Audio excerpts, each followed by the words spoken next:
Allah la ma'budu illallah la ilaha illallah la matluba illallah la ilaha illallah la matluba illallah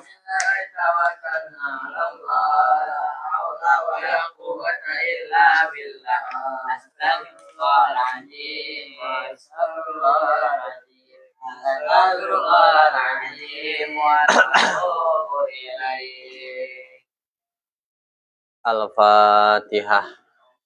A'udzubillahi minasyaitonirrajim. Bismillahirrahmanirrahim. Alhamdulillahirabbil alamin arrahmanirrahim maliki yaumiddin. Iyyaka na'budu wa iyyaka nasta'in. Ihdinas siratal mustaqim. Siratal ladzina an'amta 'alaihim ghairil maghdubi 'alaihim.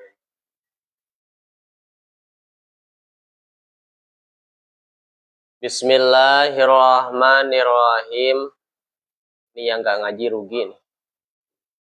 Bab yang kamu senangi. Paslun, adapun pasal ini fi mujibil gusli, dalam menjelaskan perkara yang mewajibkan adus atau mandi besar. Dalam menjelaskan perkara yang mewajibkan adus.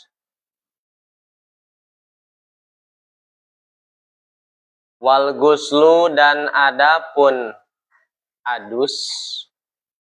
Adus aja ya bahasanya biar gampang. Wal guslu, dan adapun adus lugotan secara bahasa.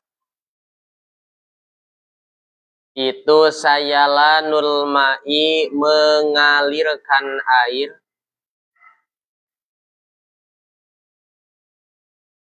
Ala syai'i, pada perkara.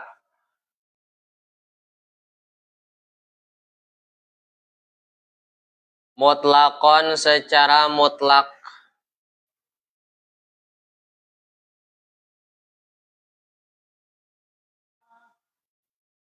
Wasyara'an, dan secara syara.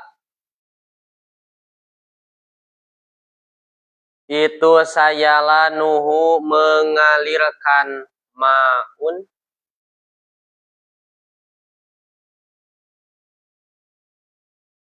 Ala jami'il badani, pada seluruh badan.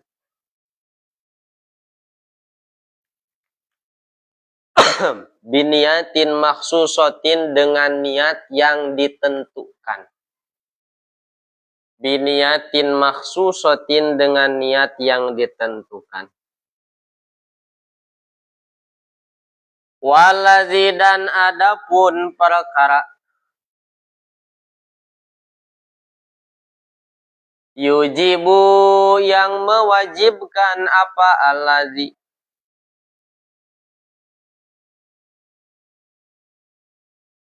Al-gusla, pada adus. Itu sitatu asya'a, itu sitatu asya'a, 6 perkara.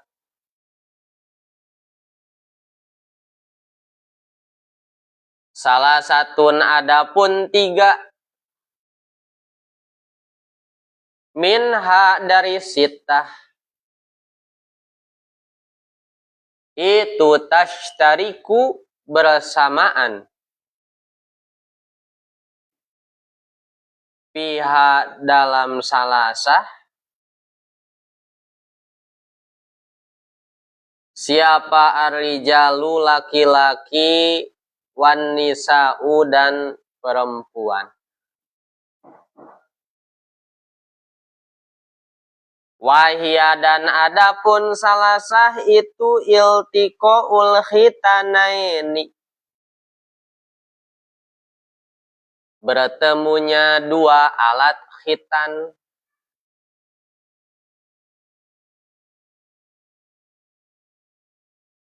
Wa yu'abbaru dan dibahasakan.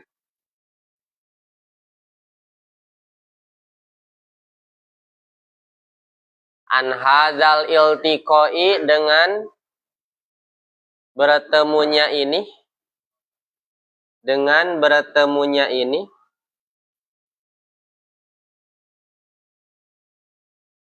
Bi'ilaji hayyin.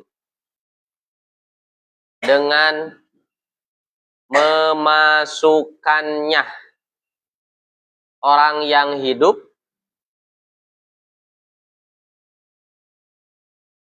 wadihin yang jelas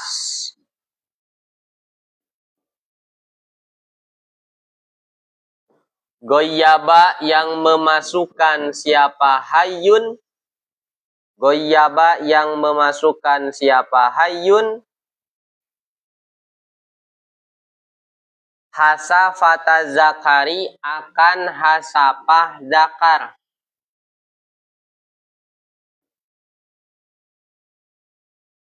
Minhu dari hayyun au qadroha atau ukuran hasapah. Min maktuiha dari yang dipotong hasapah. Dari yang dipotong hasapah.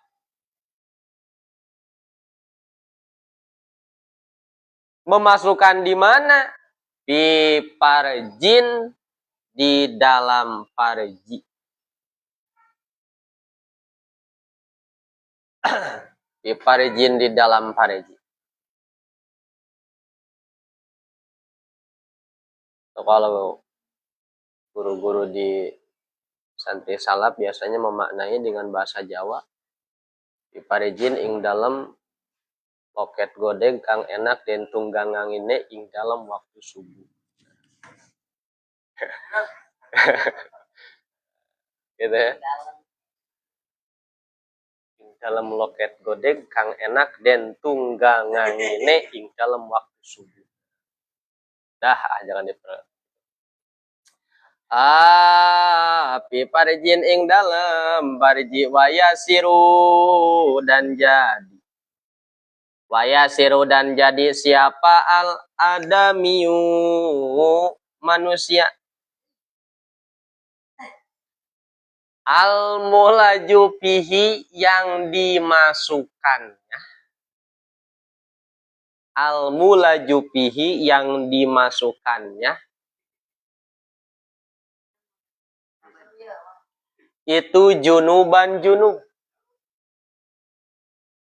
Sekalipun semisal si wanitanya tidak sadar, tahu-tahu udah masuk, udah ada yang masuk, tetap jadi junub dia juga.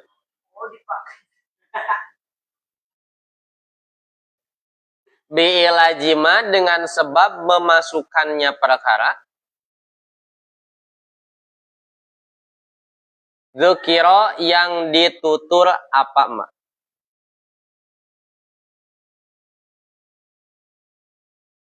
Amal mayitu adapun mayit. Kalau mayit gimana? Udah diadusi, kemudian ada yang memperkosa. Amal mayit itu adapun mayit itu pala yu'adu maka tidak dibalik,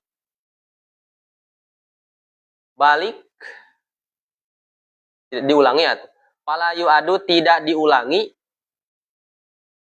apa gusluhu mengadusi mayit. Bi'ilajin dengan memasukkan fihi di mayit. Fihi di mayit. Wa amal khunsa muskil dan adapun khunsa muskil. Falagus lamaka tidak wajib adus.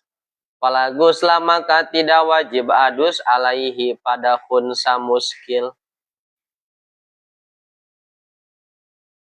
Bi'ilaji hasapatihi dengan memasukkan hasapahnya. khunsa wala biilajin, dan tidak dengan memasukkan fi kubulihi dalam kubulnya khunsa. Jadi dua-duanya harus masuk, baru wajib kalau khunsa. Itu yang pertama.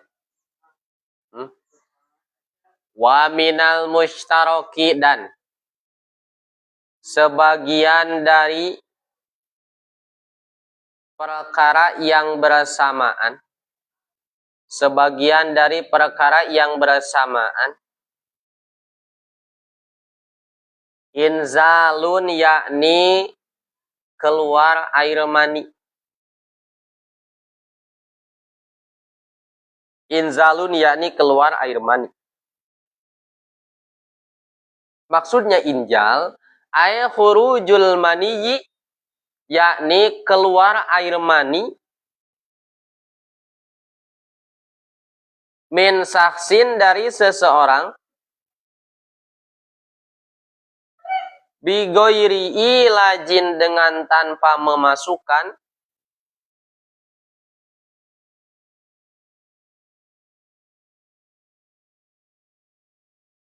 wa in qala sekalipun sedikit, apa almaniyu air mani, kakotrotin seperti setetes, kakotrotin seperti setetes. Walau kanat sekalipun ada apa mani,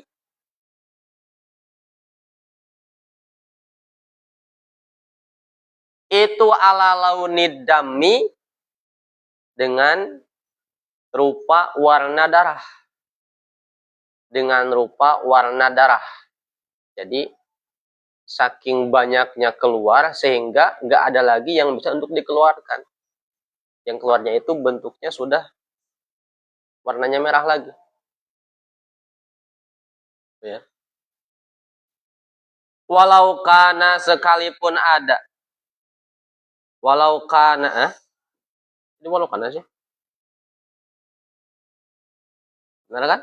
Walau kana sekalipun ada apa al-khariju,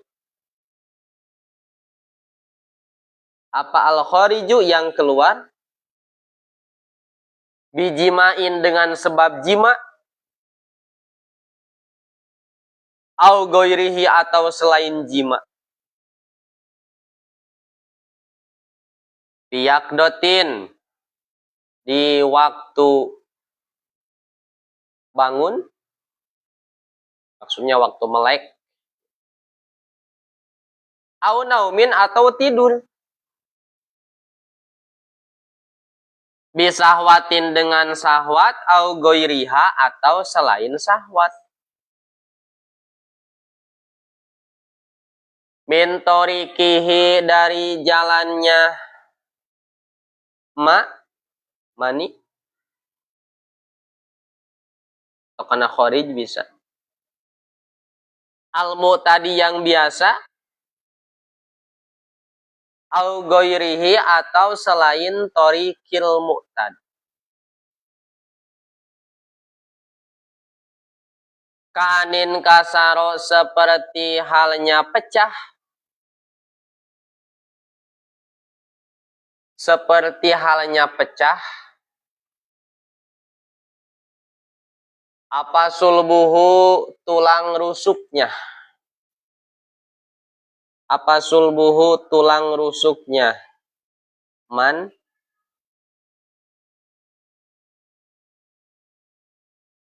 fakhoroja kemudian keluar, apa maniyuhu air maninya man.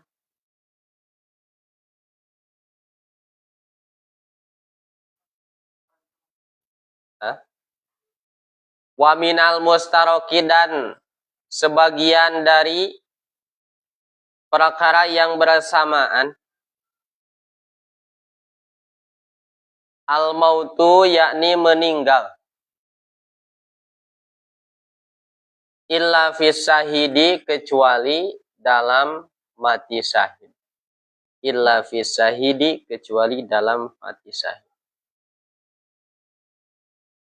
Wa salah satun, dan adapun 3 hal. Wa salah satun, dan adapun 3 hal itu takhtasu, tertentu.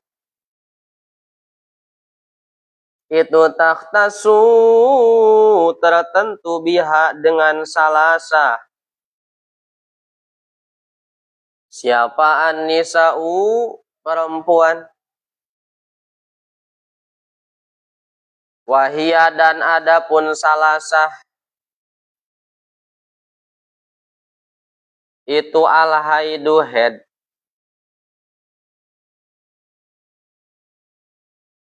Aidam, yakni darah. Al-khariju, yang keluar min amro'atin, ini imro'atin, dari wanita. Balagot, yang sampai siapa mar'ah. Tis'a sinina, pada 9 tahun.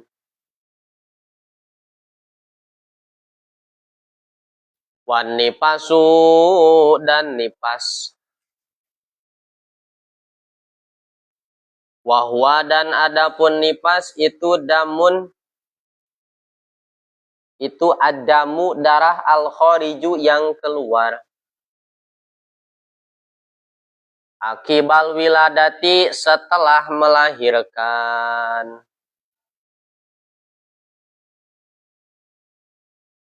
Faenahu, maka sesungguhnya nipas itu mujibun, mewajibkan, lil gusli, pada adus,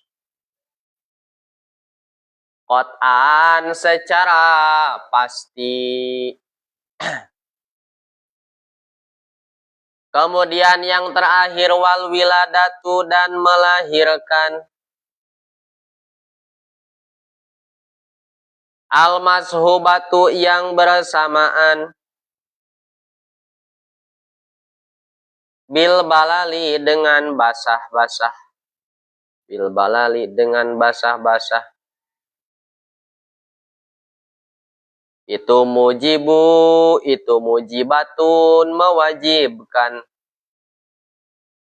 Lil gusli, pada adus, qot'an, secara pasti. Qot'an, secara pasti. Wal mujarrodatu, dan adapun melahirkan tanpa. Wal mujarrodatu, lan wal mujarrodatu, dan melahirkan sepi, gitu. Lan melahirkan sepi, anil balali, dari basah-basah. Itu mujibatun, mewajibkan.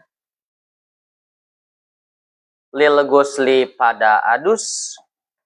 Fil asohi, menurut kaul asoh.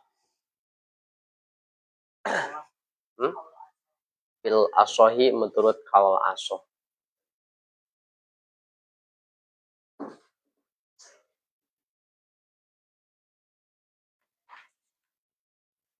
Bismillahirrahmanirrahim.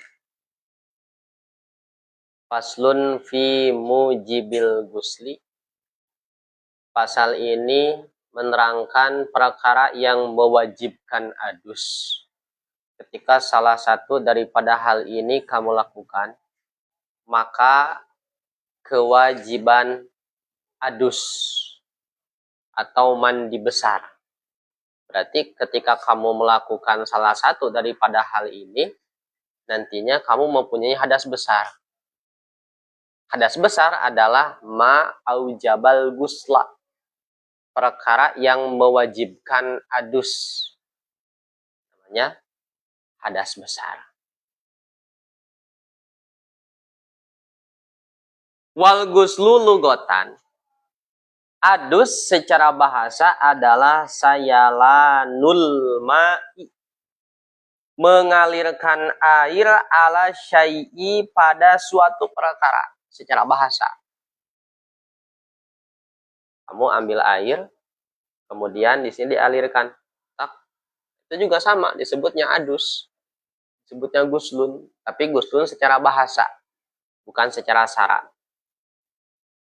Wasyara'an, sedangkan yang dinamakan adus menurut syara adalah sayalanuhu ala jami'il badan biniyatin maksusatin, mengalirkan air pada seluruh anggota badan dengan niat yang tertentu. Nawaitul gusla lirofi hadasil akbari, langsung mandi. Itu namanya adus. Makanya yang membedakan antara adus wajib dengan mandi biasa itu adalah niat. Ya. Kalau kita mandi biasa, ya itu berarti hanya sebatas membersihkan kotoran yang ada di dohiriyah badan kamu. Sekalipun semisal kamu punya hadas besar, kamu tidak ada niat untuk adus, maka tetap hadas besarnya tidak hilang. Karena hadas besar gak hilang dengan mandi, tapi hilangnya dengan adus. Itu loh. Salah satu fungsi daripada niat itu membedakan mana mandi, mana adus. Ya. Jadi kalau kamu adus harus jelas niatnya. Nawaitul gusla lirofi hadasil akbar. Tuh. Nanti membedakan antara adus dengan mandi biasa. Waladzi yujibu al-ghusla sitatu asya'a, sesuatu yang mewajibkan adus itu jumlahnya ada 6. Salah satun minha tashtariku fiha ar-rijalu wan nisa'u, yang mana 3 hal pertama ini bisa terjadi baik di laki-laki ataupun di perempuan. 3 hal ini. Ya, karena nanti 3 hal yang lain, 4, 5, 6 itu khusus pada wanita. Apa saja? Wahia, yang 3 itu, yang pertama, iltiqaul khitanaini, bertemunya 2 alat khitan. Alat khitan kamu bertemu dengan alat khitan perempuan. Bersentuhan. Iltiqo kan bersentuhan. Nah, maka mewajibkan adus, baik bagi laki-laki ataupun bagi perempuannya. Ya, makanya kalau alat khitan di laki-laki berarti kulfah. Kulfah itu apa? Kuncup. Ini. Makanya ada bahasa hasapah, ya. Hasapah, ini hasapah segini. Ini alat khitannya ini. Asalnya kan ada kuncupnya. Kuncupnya dipotong kulfahnya. Nah, setelah kulfahnya dipotong, maka itu namanya khitan. Kalau di laki-laki. Kalau di perempuan, alat khitan itu, saya juga ngejelasinnya. Kalau di perempuan itu, di apanya ya? Di ada biji-bijinya. Oh, ini. Asalnya kan tertutup. Asalnya tertutup. Jadi kalau alat khitan wanita asal tertutup, ini tertutup. Terus di apa? Supaya terbuka sedikit dicongkel, terbuka. Nah, itu alat khitannya itu. Ya. Gitu ya. Kenapa? Karena salah satu sebab atau hikmah daripada wanita di khitan itu supaya syahwatnya atau nafsunya sedikit. Kalau misalnya wanita tidak di khitan, nantinya dapat dikhawatirkan hyper atau hyper. Ya, jadi tidak akan puas. Ya. Karena gini, kalau laki-laki dengan perempuan, ya, kalau laki-laki itu punya 9 akal, 1 nafsu. Laki-laki. Nah, kalau apa? Perempuan 9 nafsu, 1 akal. Itu.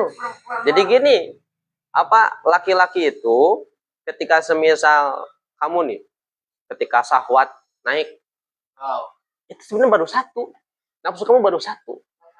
Laki-laki. Bangin kalau wanita 9. 9 kali itu. Iya. 9 kali lipat nafsunya. Ya. Akalnya satu. Makanya kalau perempuan itu ketika semisal dia sudah terjerumus, nantinya susah untuk menahan. Tidak bisa. Makanya dalam Islam disyariatkan adanya pernikahan. Pernikahan itu untuk mengikat. Ya. Jadi ketika gini, seorang laki-laki berhubungan badan dengan perempuan, ya, setelah selesai, itu laki-laki merasa jijik pada perempuannya. Ya, seolah-olah dia ingin, udah tinggalin aja, kayak gitu. Tapi kalau perempuan sudah melakukan hubungan intim dengan laki-laki, dia tidak bisa melupakan laki-laki tersebut. Akan nempel. Ya, makanya adanya syariat pernikahan. Ketika dalam Islam ada pernikahan, maka si laki-laki tidak bisa kabur. Tidak bisa cuma sekedar nyobain, kemudian langsung. Nah, kamu itu tuh, makanya gitu perbedaannya. Jadi gitu ya. Salah satu hikmah kenapa kok wanita itu dikhitan itu supaya nafsunya tidak terlalu besar. Salah satu hikmahnya. Iya, kalau semisal, tapi perempuan itu dia mempunyai rasa malu. Jadi tertutup dengan rasa malunya. Itu. Tapi kalau laki-laki kan punya 9 akal, punya 9 cara gimana caranya. Kalau laki-laki. Itu ya. Jadi yang pertama, perkara yang mewajibkan adus itu adalah bertemunya 2 alat khitan.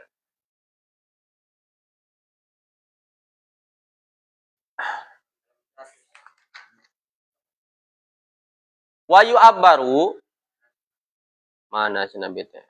Hilang itu.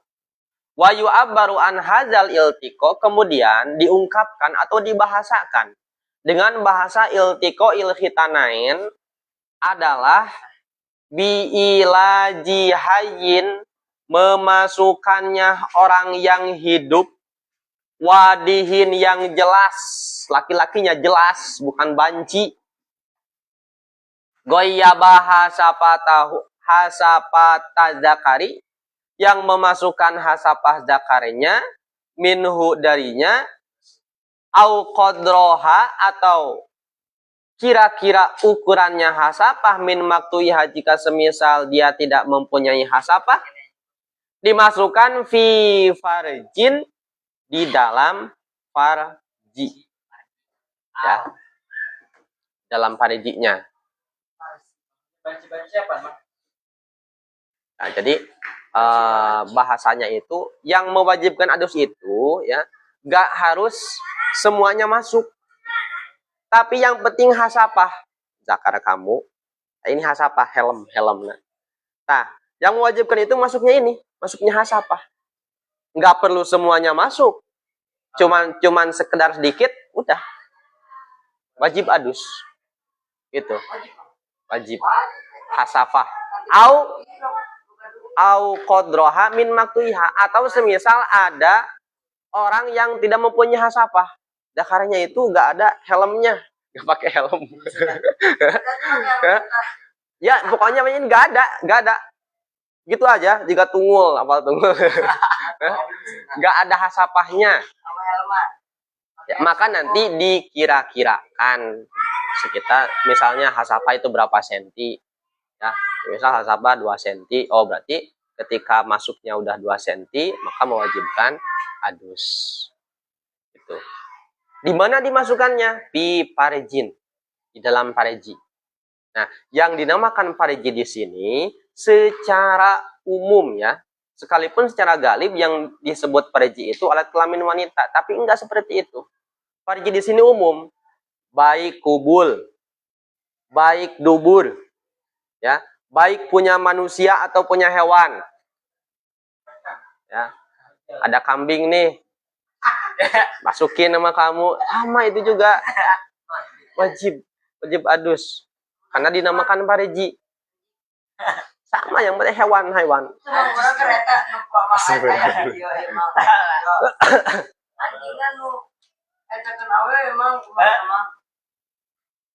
Sama. Wajib. Iya. Al-mulaju fihi. Atau dapat pariji di sini sekalipun semisal zakar masuk pada zakar. Paham? Lelaki, zakar laki-laki masuk ke zakar laki-laki yang lain. Ya, atau contohnya yang satu sangat kecil orangnya, yang satu sangat besar. Jadi masuk gitu. Nah, sampai ke situ tuh. Ya. Permasalahan fikih dibahas sampai ke situ. Bahkan sampai ada gini, bagaimana kalau semisal yang masuknya itu bukan cuma zakarnya doang, tapi seluruh badannya masuk pada pariji wanita. Seluruhnya masuk. Itu juga sama, mewajibkan adus.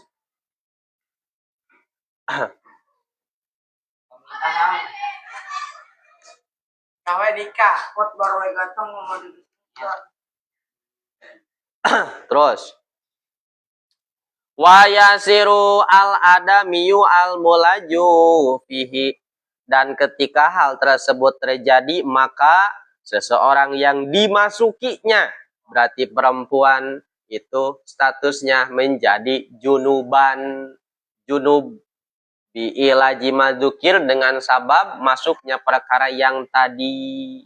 Ya, jadi tetap wajib adus si wanitanya. Sekalipun semisal dia dengan keadaan tidak sadar, contoh ada wanita pingsan, kemudian dia diperkosa.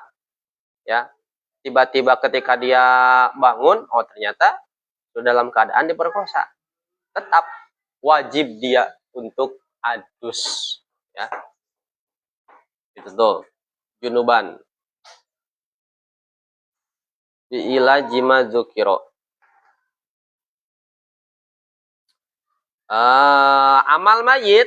Nah, sekarang bagaimana kalau mayit yang disetubuhinya? Amal mayit pala yu'adu gusluhu, maka tidak ada kewajiban untuk mengulangi adusnya bi'ilajin pihi, dengan memasukkan. Jadi ada mayit wanita sudah diadusi, kemudian ada seseorang yang menggaulinya, menjimaknya. Nah, maka nanti tidak wajib untuk diulangi lagi adusnya. Tetap yang wajib cuma pada si laki-lakinya saja. Wa mal khunsa muskil. Gimana kalau khunsa muskil? Khunsa muskil itu adalah seseorang yang mempunyai dua alat kelamin.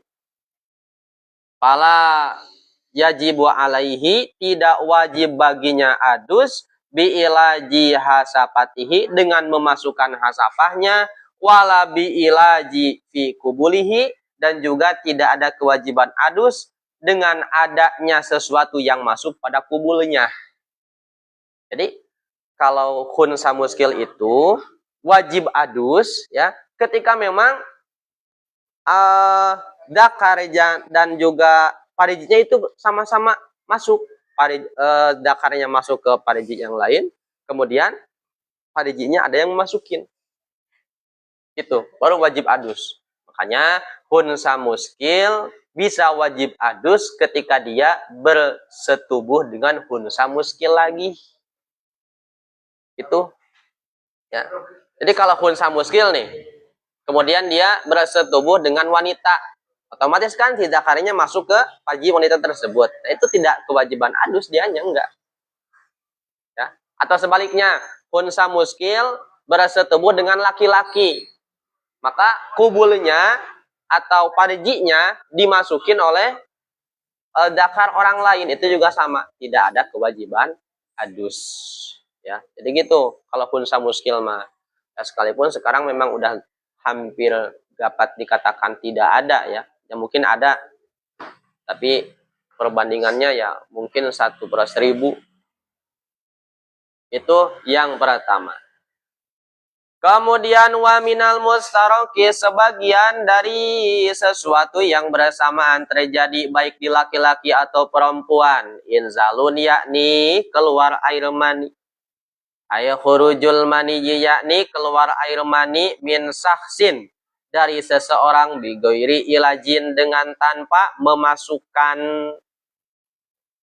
ya, wa in khola, sekalipun air maninya sedikit, kakotrotin seperti satu tetes,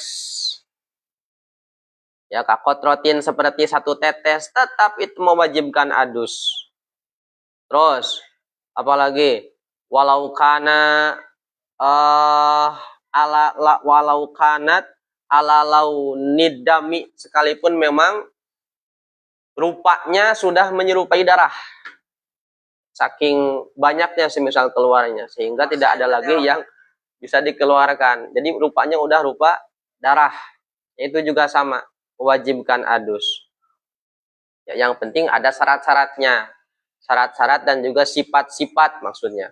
Sifat hal bisa dikatakan seperti air mani itu, satu, tadafuk. Tadafuk itu apa? Keluarnya muncat. Tuh. Yang kedua, merasa enak ketika keluar. Yang ketiga, baunya seperti adonan roti. Itu. Ketika salah satu sifat dari hal tersebut ada terjadi, maka dapat dihukumi bahwa itu adalah air mani. Mimpi ngejar-ngejar cewek, tiba-tiba pas bangun, wah, udah basah. Itu berarti air mani. Ketika kamu semisal, atau gini, contoh yang kedua, kamu bangun tiba-tiba udah basah nih. Terus kamu itu baunya, wah, bau adonan roti, udah ini air mani berarti. Gitu. Ya. Bau roti, bau adonan roti.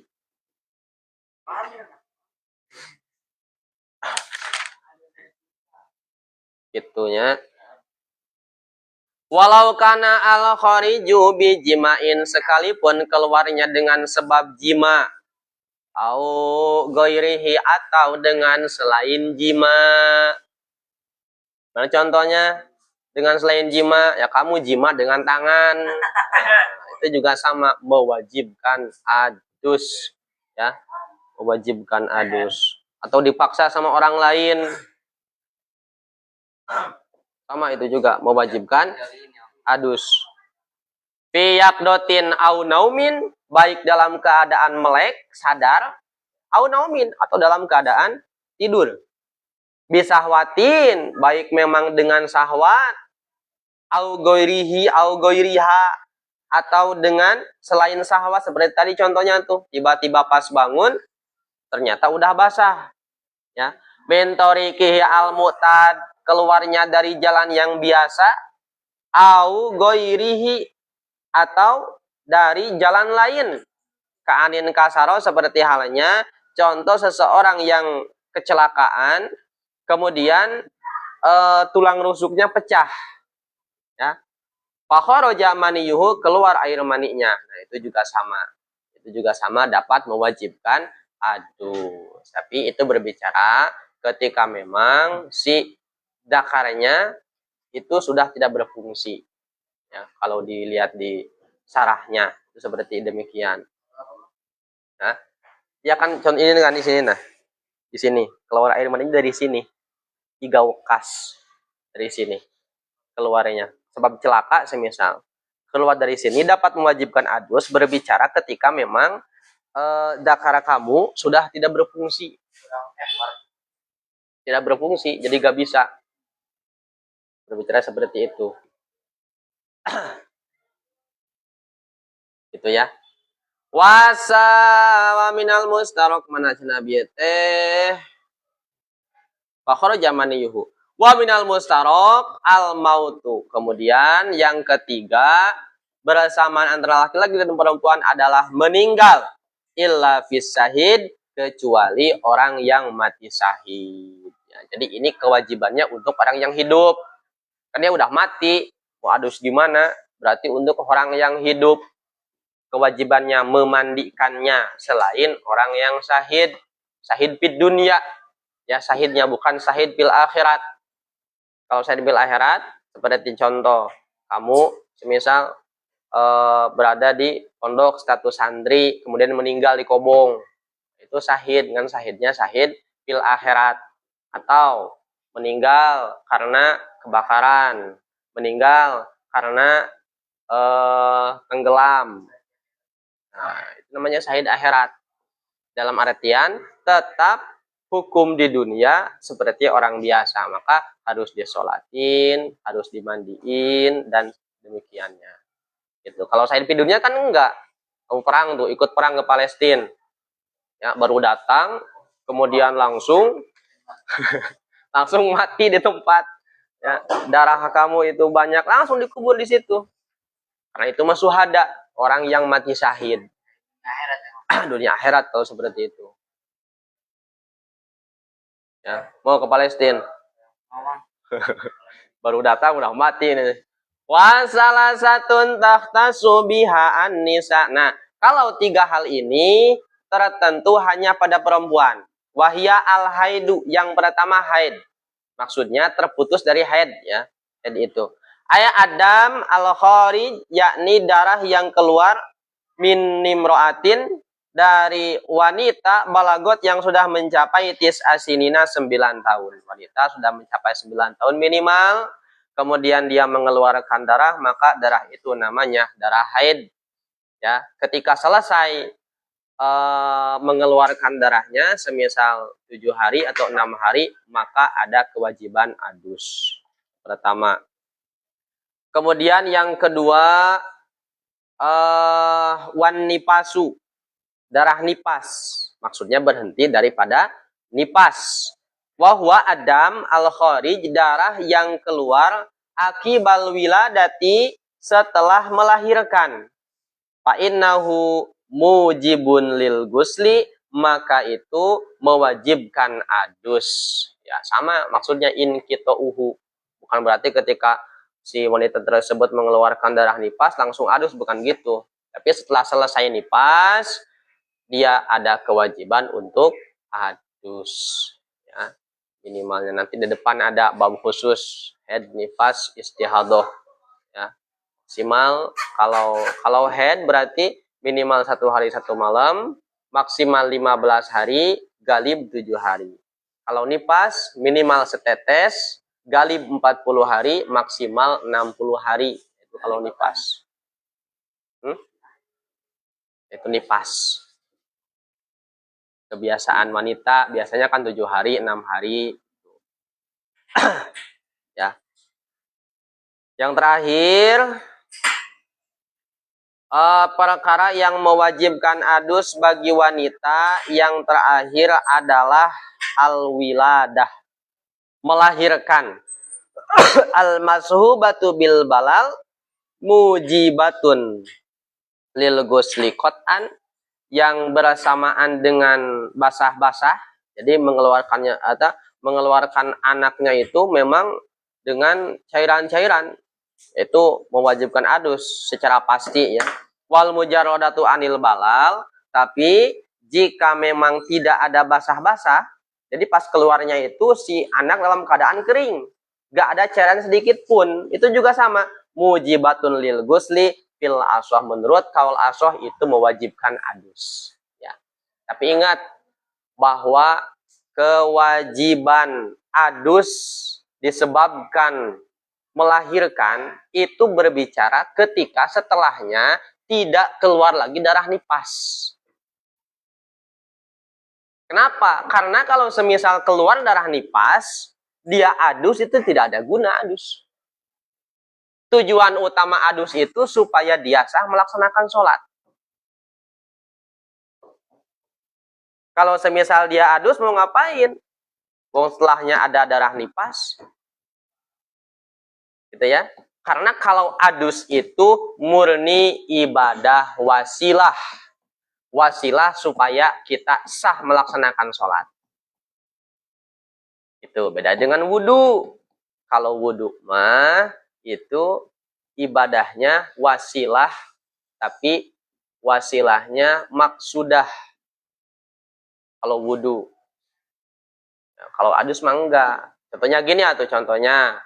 Ya, kamu semisal mimpi basah, udah subuh kemudian tidur, bangun-bangun jam 8 pagi, mimpi basah. Berarti kan kewajiban adus. Nah, wajib adusnya nanti jam 12. Jam 12 siang wajib adusnya. Ketika akan melaksanakan sholat duhur. Ketika akan melaksanakan sholat duhur, apa syarat sahnya? Harus suci dari hadas 2. Hadas besar harus suci. Makanya ketika kamu akan melaksanakan sholat duhur, harus adus dulu. Nah itu. Jadi dari jam 8 sampai jam 12 itu tidak ada kewajiban adus. Tempatnya bukan di situ. Gitu ya. Tapi kamu nanti kalau mempunyai hadas besar, makruh untuk makan, untuk minum. Jadi harus adus dulu supaya menghilangkan kemakruhan, atau minimal wudu. Wudu sunat. Nah, itu supaya menghilangkan kemakruhan. Itu ya. Nah, itu perkara yang mewajibkan adus. Nah, dari di sini nanti digali lagi permasalahannya. Kemudian bagaimana kalau kasus seperti operasi sesar? Apakah mewajibkan adus atau enggak? Tahu kamu operasi sesar? Operasi sesar itu melahirkan, tapi bukan dengan jalan biasa. Langsung di sini dari perutnya diambil si anaknya, dioperasi, dibelek, diambil anaknya. Ya, itu mewajibkan adus atau enggak? Operasi sesar. Makanya ulama berbeda-beda pendapat. Pendapat tetap mewajibkan. Kenapa? Karena yang namanya melahirkan itu yang penting si anak terpisah dari tubuh si wanita tersebut. Baik dengan jalan biasa atau dengan cara operasi sesar. Itu yang pertama. Yang kedua, tidak wajib adus kalau dengan operasi sesar. Kenapa? Karena anak itu sama seperti air mani yang menggumpal. Anak itu. Sedangkan, tadi itu di atas, keluar air mani dari jalan yang bukan biasanya dapat mewajibkan adus, berbicara kalau si parijinya itu sudah tidak berfungsi. Jadi kan masih berfungsi, masih bisa, ya. Tapi karena mungkin si anaknya terlalu besar, maka lewat operasi sesar, maka tidak ada kewajiban adus. Nah, itu perbedaan ulama. Gitu ya. Paham? Amrib? Ada pertanyaan enggak?